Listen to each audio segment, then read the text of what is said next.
Les doy la bienvenida un día más a Directo América, aquí en France 24. Estamos ya para contarles todas las noticias internacionales. Yo soy Rodrigo Sedano, acompáñenme. Honduras va este domingo a elecciones en un proceso que comienza a las 7 de la mañana hora local y se prolongará hasta las 5 de la tarde. Los hondureños votarán en una ajustada elección entre el continuismo por la izquierda o la oposición de derecha. El sudeste asiático sigue luchando contra las consecuencias de las inundaciones que dejan ya cerca de 800 víctimas. En la isla indonesia de Sumatra se registran más de 400 muertos y Tailandia llora a más de 160 personas. Sri Lanka, por su parte, sigue enfrentando el ciclón Dituan.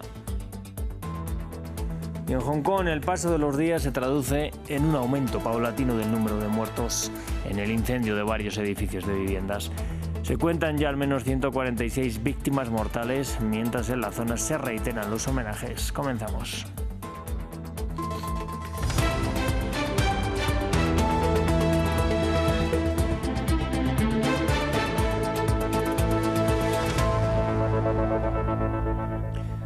Vamos a abrir este informativo con la mirada puesta en Honduras. El país cuenta ya los minutos para dar comienzo al proceso electoral a las 7 de la mañana hora local. Estos comicios van a definir quién será el sucesor de Xiomara Castro, un proceso electoral enmarcado por denuncias cruzadas sobre presunto fraude y con el pronunciamiento de Donald Trump a favor de uno de los candidatos de derecha. Vamos a ver más detalles en el informe de Dacil Lanza. Más de 6 millones de hondureños acudirán a las urnas este domingo, en unas reñidas elecciones presidenciales. El escenario es aún incierto, ya que las encuestas muestran un eventual empate técnico entre la ex ministra de Defensa Rixi Moncada, del oficialista Partido Libre, el ex alcalde de Tegucigalpa, Nasri Asfura, del Partido Nacional, y el presentador de televisión Salvador Nasralla, del centrista Partido Liberal, y con un clima previo marcado por tensiones, acusaciones por supuesta falta de transparencia del proceso y por el riesgo de violencia. Además de la injerencia de Donald Trump, quien intervino en la contienda respaldando a Asfura y afirmando que puede colaborar con él para combatir el narcotráfico. Sabemos que Estados Unidos es el gran elector, pues es una superpotencia y la hegemonía que presenta todo el tiempo en estos países. Recordemos que ellos son los mayores compradores de nuestra producción, pues así es. Y como también sabemos que Estados Unidos siempre va a opinar, pues, y también que siempre hace injerencias pues, sobre América Latina. Las elecciones se celebran bajo un estado de excepción vigente desde diciembre de 2022, ordenado por la presidenta Xiomara Castro, y que en los días previos puso el foco en la necesidad de garantías para el escrutinio. Cualquier persona extraña a este proceso electoral que intente boicotear este proceso, nosotros, las Fuerzas Armadas, vamos a estar listas para poder defender y que el pueblo hondureño salga a votar en masa. Las elecciones, señoras y señores, van. Nadie detendrá las elecciones generales en este país. No acepto interrupciones al cronograma electoral. No acepto discursos que puedan llevar desinformación y desconfianza. Algunos analistas temen que más de un candidato decida autoproclamarse ganador, dada la reñida contienda. El que obtenga la mayoría simple el domingo gobernará el país entre 2026 y 2030. Además del presidente, los votantes elegirán a los 128 miembros del Congreso y a miles de funcionarios locales.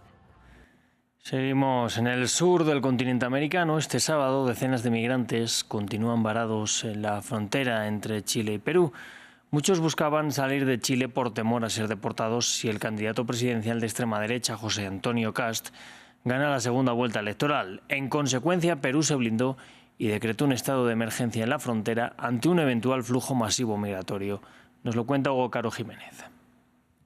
En la frontera entre Perú y Chile crece la incertidumbre. Bajo un sol abrasador, migrantes esperan poder entrar a territorio peruano desde la región chilena de Atacama. En consecuencia, la advertencia del candidato presidencial José Antonio Kast, que aspira a llegar al Palacio de la Moneda y que advirtió que podría deportar a migrantes indocumentados que estén en su país. Ahora en el limbo, denuncian que tendrían que dejar una nación a la que han ayudado con su trabajo. Por lo menos yo he trabajado en la mandarina, he trabajado en la uva. Ahí la mayoría de las personas son emigrantes, mi hermano. son ecuatorianos, son colombianos, son venezolanos, son peruanos, son de otras nacionalidades, bolivianos, haitianos. ¿Me entiendes? Son los que mueven el país. Ese país lo mueve el emigrante, mi hermano. ¿Por qué? Porque el chileno no va a trabajar eso, trabaja otras cosas donde gane mucho mejor. Las declaraciones de Kast provocaron la llegada de por lo menos 100 extranjeros a la frontera intentando llegar a Perú. Pero ante esta afluencia de personas, la nación andina decidió blindarse, declarando un estado de emergencia en los territorios colindantes con Chile. El problema que estamos teniendo ahorita es que Perú no nos quiere dejar pasar. Regresar a Venezuela, nosotros no nos vamos a quedar en Perú. Nosotros volvemos a nuestro país, pues, esa es la intención. Y Perú no nos quiere dejar dar el paso hasta allá, pues, para continuar el camino. En virtud del decreto, el ejército peruano reforzará el control fronterizo en su región de Tacna durante 60 días, hasta después del balotaje presidencial entre Kast y la izquierdista Janet Jara, que tendrá lugar el próximo 14 de diciembre.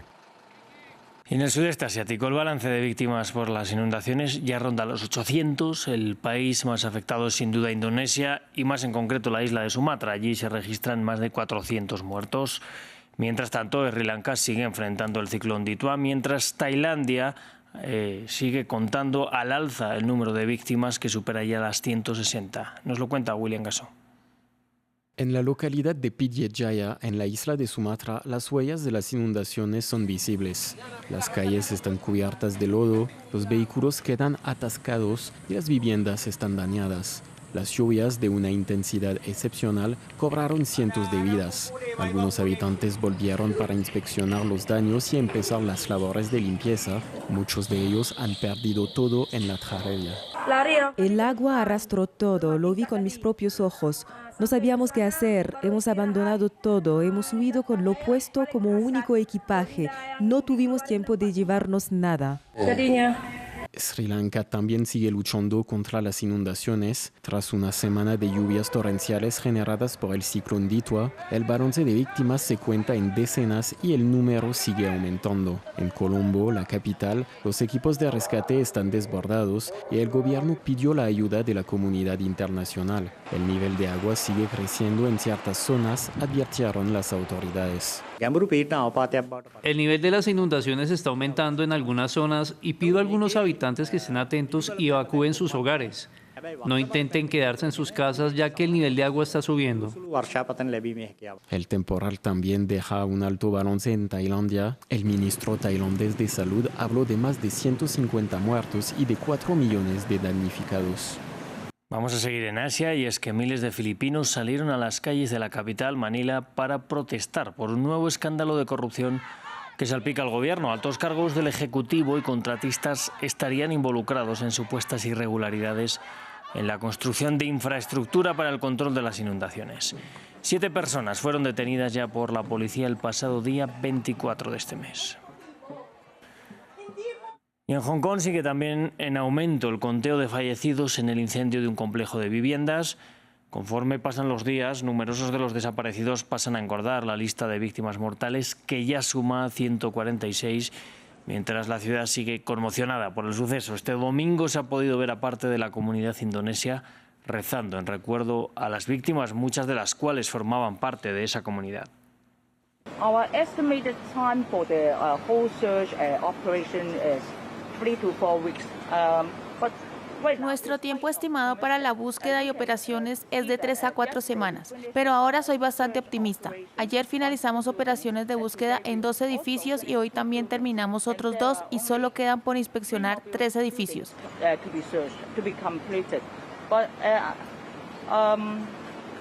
Estos son los más difíciles, así que debo ser prudente y no acortar estos tiempos estimados. Seguirá siendo de 3 a 4 semanas. En Ucrania este domingo también se han despertado con las consecuencias de un nuevo ataque ruso. En la ciudad de Donetsk, un dron impactó durante la noche contra una casa, dejando 2 personas heridas. Recordemos que Donetsk es una de las regiones ucranianas actualmente en control de Rusia y que esta reclama como propia para poder alcanzar una paz con Kiev, que marca como línea roja no llegar a perder este territorio. Pues vamos a cerrar así el informativo. Nosotros les invitamos a que sigan aquí. Ya saben, enseguida volvemos y como siempre, gracias por elegirnos.